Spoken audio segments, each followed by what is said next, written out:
gusto ko mo share about sa atong ebanghelyo karong Domingo. Nindot kay siya nga story. It's about kanang si Jesus bitaw. He was teaching in the temple.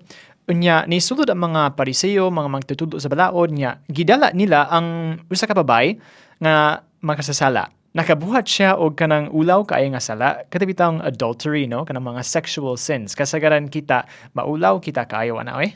So, ang kaning mga Pariseo, ang kaning mga magtutulo sa balaod, they brought her in front of Jesus and said, "Hoy, nasakpan siyang sala," right? Siyang adultery. Unya, mao ni guys, ang tubag ni Jesus ngadto sa mga Pariseo. Ingon siya, as they continued to ask him, he stood up and said to them, "Let him who is without sin among you be the first to throw a stone at her." Unya, after ang katong gisulti ni Jesus, maulaw kayo ang mga Pariseo, uy, kay sila pod makasasala. Unya, after ana, this is what happened.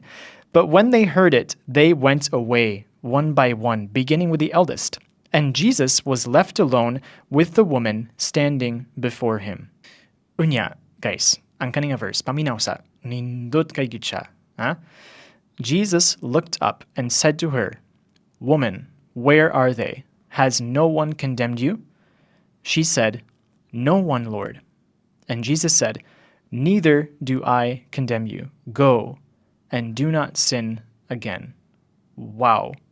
So ang reaction ni Jesus sa babay, sa sala sa babay, is wala siya niingon nga, "Hoy, ikaw magsasala ka, dapat jud batuon," no? In other words, he saw, naka-recognize nga, makasasala gid siya, nakasala siya, right? He says, "Go and do not sin again." But ang gisulti ni Jesus, it shows us that Jesus saw in that woman more than just her sin.